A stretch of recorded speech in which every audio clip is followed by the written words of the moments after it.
friends, Sleepy here, and welcome to a new episode of the weekly playlist. It's Friday, so it's time to share with you guys the games I have been playing during the week. Now, if you're maybe new to this series or haven't seen one of these episodes that I've do before, each week I go through the games that I have been playing that week, and I share with you guys my thoughts and opinions on the game, tell you guys a little bit about the game and stuff, and let you know if I liked it or not. I'd also like to hear what your guys' thoughts are on the games I share with you, and then I would also like to hear any games you guys have been playing recently. I'd like to hear from you guys about that. And if you guys have any recommendations on titles you think I should check out, let me know, because you guys always do recommend really cool titles, and I have a small little list going of games to keep an eye out for different consoles. And I only have two games this week to share with you, as both of these have been eating up a lot of my time, especially the second one I'm going to share with you. Now, this first one I recently picked up for my birthday, and that's for the Nintendo Switch, and that is a copy of Super Mario Odyssey, which this is quickly becoming one of my favorite 3D adventure Mario titles. My number one will always be Mario 64, but this is quickly becoming my second favorite of all time. Really do like this game, and definitely suggest if you guys have a Nintendo Switch, you should pick up a copy of Super Mario Odyssey for your collection because it is done really well. The basic story is that Bowser captures the Peach again, which that's pretty much all the different stories for the Mario games. There's always Bowser involved and capture the Peach, and since you're Mario, you have to rescue him. Well, this time Bowser wants to marry Peach, and there's Mario. You have to stop him. And in the beginning battle, Mario actually loses his hat and it gets damaged and destroyed. However, he runs into a new companion, Cappy, who turns himself into Mario's hat, and because he teams up with Mario to help defeat Bowser, he gives Mario some new powers and new abilities to unlock, which one of them is you can throw your hat onto enemies and you can actually take control of them, which is the first time for a Mario series. It's just cool. So like you could throw it on a Goomba and you could become a Mario Goomba. You could throw it on a Bullet Bill, become a Mario Bullet Bill. And it unlocks different abilities for Mario, and it also helps you solve puzzles and stuff because you might have to turn into like a fish example, so you can actually swim somewhere really deep so that Mario doesn't drown, or you might turn to a bullet bill and you can go over canyons or pitfalls or stuff that you can't reach normally, which is really awesome. I also like there's different stuff you can do with the hat, like Mario can throw the hat out and actually use it as a platform to jump up on stuff. And I've seen some people do some crazy stuff, getting to some crazy areas between wall jumping, throwing the hat, and like going up areas that are really not supposed to get to, but people have been able to figure out ways to get up there with the hat and doing some different little tricks and stuff, which I thought was cool. I also really like the controls with the Joy Cons, because you can play with just like the normal controller, but then you can also do a hybrid with the motion controls, and you can flick the Joy-Con, and it'll actually throw his hat out there with the buttons. So I really do like the control scheme on the Nintendo Switch, and I do like how it works really well with Super Mario Odyssey. Definitely a fun title. There's a lot of collectibles too. In this one, you're going around collecting moons, where games like the Mario 64, you were collecting stars, or Mario Sunshine, you were collecting those sunshine sprites. Well, this one you're collecting moons, and there's several different ones broken up in through the different kingdoms and worlds that you explore through the game as you follow through the story. And there's a lot of stuff you can always go back and revisit previous kingdoms you've been into to try to collect all the moons. And I would love to 100% this game and get everything in it, like with the previous Mario titles, because there's just so much stuff in it and really cool content. I also love that there's a nice variety of little costumes you can get for Mario. You can even unlock a classic Mario 64 costume for him to wear to make him look like he was from Mario 64, which is absolutely my favorite 3D Mario game. That game just blew my mind when it first came out for the 64. I just absolutely loved it, and it's still my favorite one. But this is becoming my second favorite Mario Adventure 3D game of all time. Such a wonderful game. Really love it. I love the variety of enemies in it. I like the story, and I love the variety of kingdoms you get to go to. Like there's a sand kingdom, there's some set in an ice world, there's the Cap Kingdom getting, there's like a horror type area you can go to. I really like the variety of the different worlds and levels and the different characters you run into, which are cool. There's of course the classic Mario humor in the game, and lots of different costumes you can unlock for Mario to wear, like a Dr. Mario or like an Explorer Mario. You can even get like a beach outfit where he's in, he just has trunks on, and people were going up in arms because there was a shirtless Mario running around, which was like the first ever in a game. It's a cool game. Really think you guys should give this one a try. Definitely pick up a copy of Super Mario Odyssey for the Nintendo Switch if you have one. It's definitely a must-own title. Very fun game. I think you guys will really enjoy. If you haven't played it yet and you're on the fence, I definitely suggest picking it up because it is very fun. Now, this next game here is for Xbox One. I also got it for my birthday. So glad to have it. It's a really good game and one of my favorite games so far that's come out for 2020, and that is a copy of Terminator Resistance on Xbox One. Now, I do have to warn you guys, though, this game has now become extremely rare physical copy here in North America. My whole entire area is completely sold out, and online people are wanting $150 for a copy because they had such a small print run. I was able to get one from a GameStop that was about 15-20 minutes from my house, and I hadn't been to it in a long time, and they had one left from someone who canceled their pre-order, and that was the only way I was able to get it. And this is a fantastic game. Now, there was a lot of big websites and YouTubers who were just all shitting on the game and hating on it and all jumping on without even giving it like a chance or even trying out, just kind of like jumping on the bandwagon of hanging it and just saying, oh, it's terrible. Everyone's like, oh, it's terrible. Don't even waste your time with it. And didn't even give it a fair try. And now there were some other YouTubers, though, that had been actually giving it a try and playing it, like the Rad Brad and some of the other guys that do the Let's Plays on their channels, and they actually really enjoyed it. And reading a lot of the comments on there's a lot of people who share my opinion on that they like the game and think that more people should give it a try. And so actually more and more people have actually been enjoying it. And I've noticed that, like, on Steam, it's rated pretty high on Steam. You can get it on there for like $40. I'm not sure how much it costs on the PlayStation Store, the Microsoft Xbox Store. I'm assuming they're both $60 probably, but the cheapest way to play would be on the PC for $40.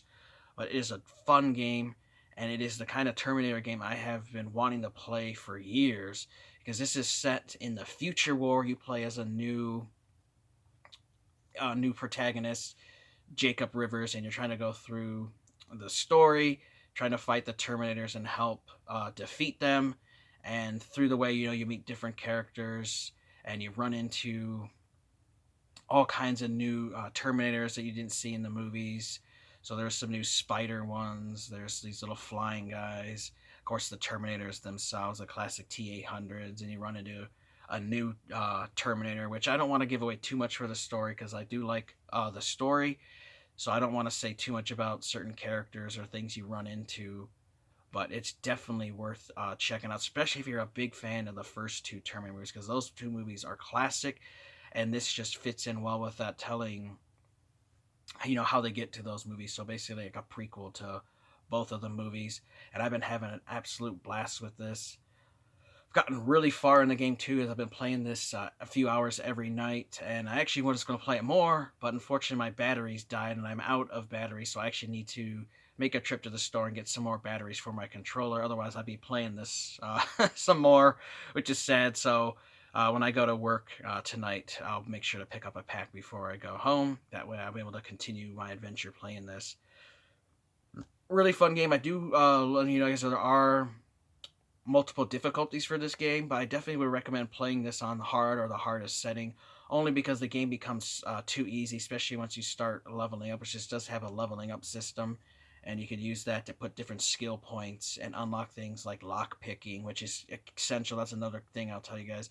Make sure you upgrade your lock picking when you can, and then your hacking, because you eventually get a little computer which you can hack into Skynet stuff and take control of turrets. You can open up doors and stuff to make things easier for you. So definitely look into those kind of skills. Another thing is like your backpack skill, which you can carry more items, which is definitely key if you like to go through and explore, which I do. And just overall, it's a really fun game. I love the characters, and now a lot of people complain about the voice acting. I don't see anything wrong with the voice acting. I like it. I think they fit the different characters in the game. I think the voice acting fits well. I know some people said it was terrible B-movie voice actors, but I thought they did a great job in it. And I even noticed some voices in it that I know were in other games before. Some bigger voice actors definitely do voice a few of the characters in the game. And I just think that the characters, the people they chose for them, fit the character. Like, you look at the character and like, yeah, I could see that guy's voice sounding like that, or that lady, I could see her voice sounding like that. Which some games you'll play and the the voice actors they chose are just terrible, and there's like, man, that guy's too big. There's no way he'd have such a high squeaky voice. This one has like an old dude, and the guy sounds like an old dude. So I like the voice acting in the game. I think it's done well. I love the variety of weapons in this game. Now you start out with just bullet-based guns, a shotgun. There's handguns and stuff, and of course the early Terminators you can damage. But there's a point in the game when you finally run into the T-800s that doesn't do any damage to them, which is obviously that's how they are because of what they're made of. Those bullets don't work. So later on, you will eventually get the plasma-based weapons that Skynet uses, and that's what you can use to destroy the Terminators, and does a lot more damage to them. So there was a lot of criticism, complaint that, there's no, where's all the weapons they had, and the purple laser weapons, the red laser weapons, and all that stuff from the movie? What happened to all those? Like, well, you have to get further in the story to get to those. They don't just start off giving you the best weapons in the game. And that's what a lot of people did. They did not give the game a chance and play it long enough. You can't just play the first level and then, I played the game, I judged it, it's crap. You got to play it a few hours and get further into the story, and you start unlocking more stuff like those weapons, which is awesome. Now that I have those new plasma-based weapons, it's great, and it just has that feel and sound and everything from Terminator that I absolutely love. They also have the music from the movies in this game, which is great, that plays in the background, the songs and stuff, and just gets you right into the mood of Terminator. Absolutely love it. I love the visuals. Now, the graphics aren't the best in the world. Like, this could, easily have run on like the 360 or PS3, but don't have to have the best graphics in the game, in the world, just to have a good game. The graphics, I think, are decent and still is really fun.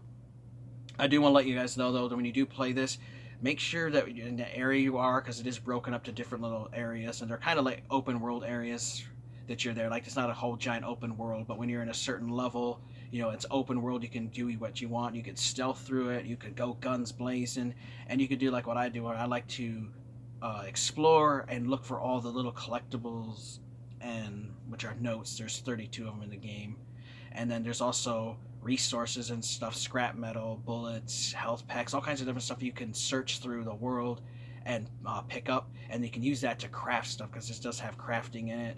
Has lock picking, which I like, which is similar to like Skyrim, where you have the two sticks and you have to move the lock pick around and then move the lock and then try to get into it, which I thought was done really well. I like that. The hacking is fun. It's like basically like playing Frogger. You have these little grid set up, and you have to move your white thing across and avoid these little white beams that go through, and try to make it all the way through like you would in Frogger to unlock it. And I thought that was a really cool little mini game to play for the hacking, which I like.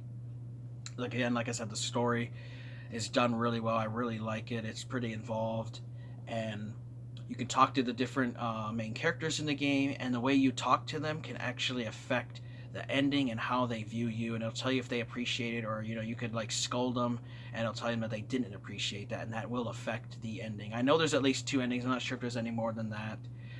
Definitely can't wait to beat it, because once I do get one ending, I will want to go back through, beat it again, and get the other ending, just so I could see both of them. If there's just the 2, if there's more than the 2, then I'll have to play the game a couple times. But it is a really fun game. I definitely think you guys should give it a chance.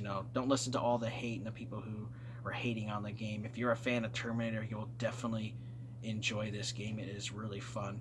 Another tip I will recommend is to destroy all the Terminators and enemies you can, because you can loot their bodies for valuable resources, especially little chips, which are upgrade chips, which you can then upgrade the Skynet plasma weapon to add damage, make the clip size larger, make it more stable so it doesn't lift up as much, it doesn't overheat as fast. So like, it's definitely a good idea to kill all the enemies you can, so you can loot them for their valuable resource, because they do drop a lot of great stuff. And you can even loot some of their weapons, and too, especially that the T-800s have. They'll drop some plasma weapons which you can take with you, and the more you take, you can then sell those in the shops that are in the game, and use that as money and currency to buy other stuff that you want, which is really cool. And you will find a lot of resources through the game. So I've not been rushing through it, because you could rush through the story and probably beat it really quickly, but I've been taking my time and just exploring, looking at the damaged world, and just having a blast with it. I'm absolutely happy that I got a copy of Terminator Resistance. This is going to be one of the rarest Xbox One and PS4 physical copies, just because I got such a small print run, and I definitely think you guys should check it out. So, do our little quick recap like I do every week. You know, we talked about Super Mario Odyssey, a wonderful game from the Nintendo Switch, 3D adventure game, one of my favorite Mario titles now, right after Mario 64. If you got a Switch, I highly recommend you guys get this. And then, of course, we talked about Terminator Resistance, which just is the Terminator game I have been waiting to get for years. It is wonderful, having an absolute blast. And I'm going to be sad when I do finally beat it through, though, because I'm going to want another one, which, you know, it would be awesome. I hope we can get a more games, a more like movie-based games like this one that are fun and just keep your interest and stuff. So I would love to see another Terminator game made like this, because this is made by fans for fans, and it is a wonderful game, and I think you guys will enjoy it. So let me know your guys' thoughts on these two titles. Of course, I'd like to hear what games you guys have been playing this week, and if you have any recommendations on a title you think I should check out, let me know. I want to thank you guys for watching. Take care, have an amazing day, and Sleepy will see you next time.